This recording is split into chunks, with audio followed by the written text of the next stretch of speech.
Don't just sit there, silly. Come join me, Ricky.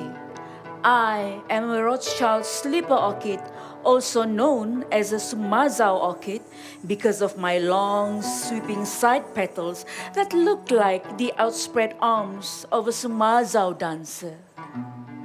Personally, I love another name people have given me, the Gold of Kinabalu orchid. It is very rare to find an orchid like me anywhere else in the world, and there are so few of us too. Ricky, I've waited for 15 years to bloom. There's no time to waste. I have to share my beauty with the rest of the world. Can you help me find my best angle? Do you think I look better like this? Or like this? How about if I stretch out my petals? Did you get that? That's perfect, Miss Orchid. Do you mind if I take a step closer to you? Of course, Ricky.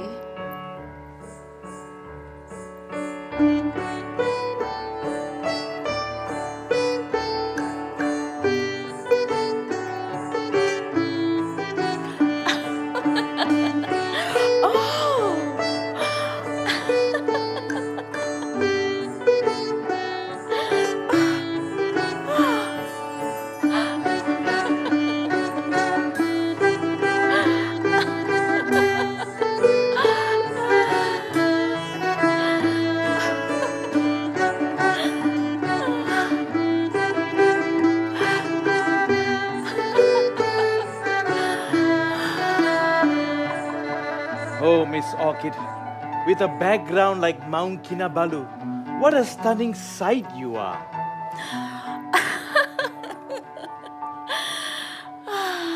That is true. Kinabalu is as beautiful as yours truly.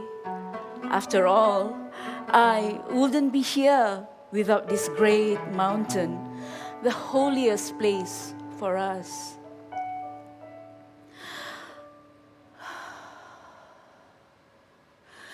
Tangkayaut pinipin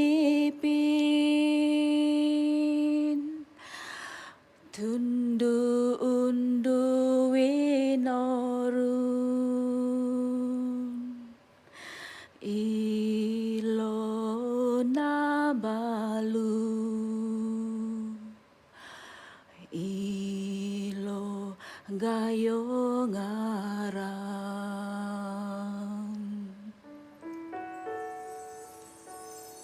Tangkayaut pinipin Tundu undu winorun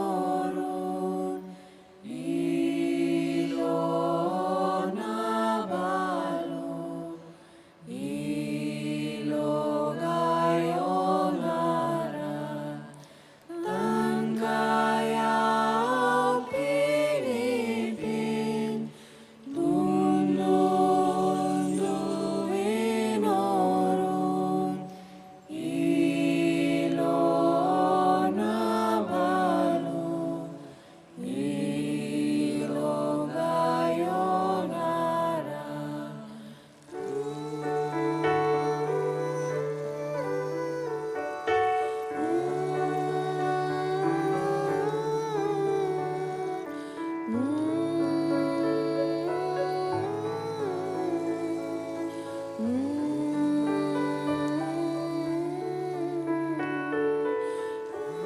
In the Dusun language, Mount Kinabalu is the liver of the earth, heart of the universe, that mountain, that great name.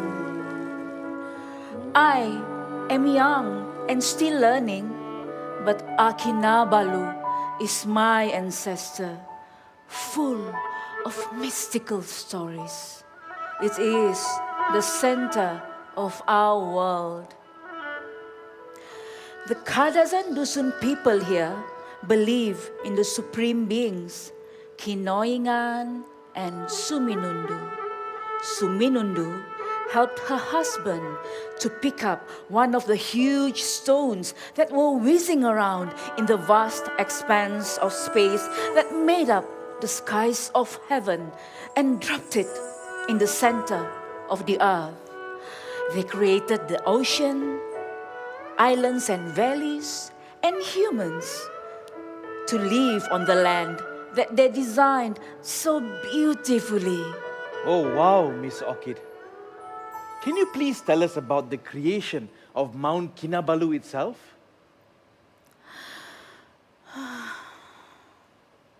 There was an ancient giant king named Gayo Nakan, which means big eater.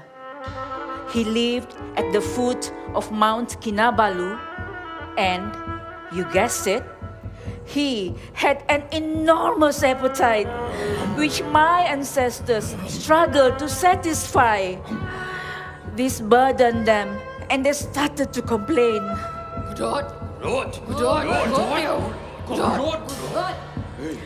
When the giant found out how much of a trouble he had become, he asked them to bury him alive.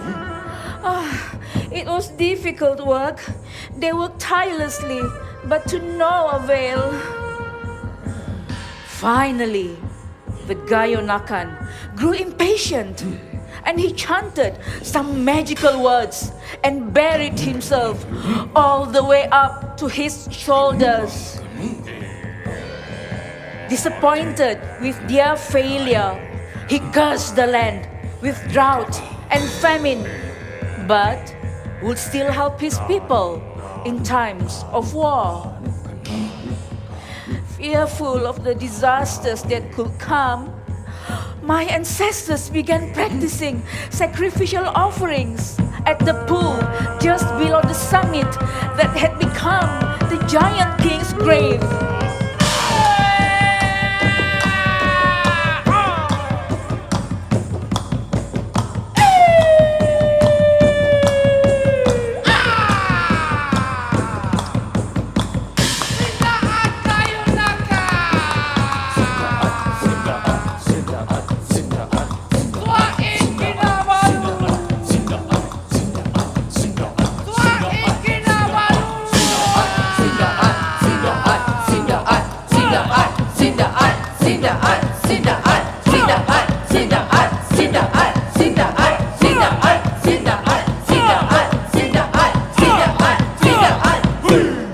What a wonderful story. Now I understand why Mount Kinabalu is such a sacred place. The sun is setting, Miss Orchid. Oh, is it, Ricky? Look.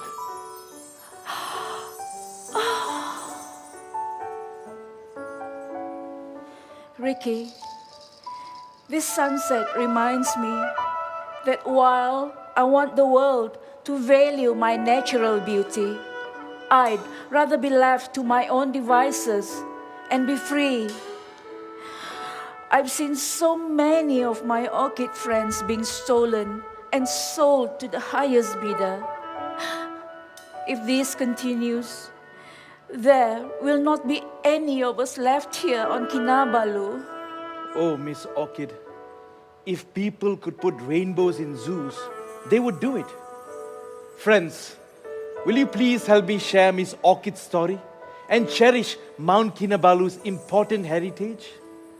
We can choose to keep Kinabalu close to our hearts even though we cannot be at its summit, because if our mountains are forgotten, our stories will disappear too.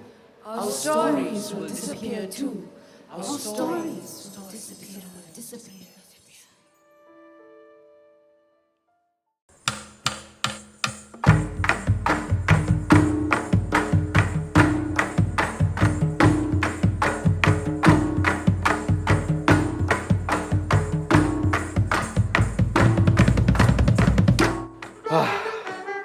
What a journey we've been on together today. The places you have seen, the stories you have heard, and the songs and dances you have experienced. But like all good stories, this one has to end.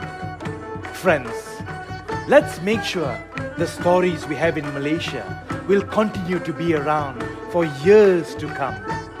So always remember that as long as we do not forget, these places will never disappear.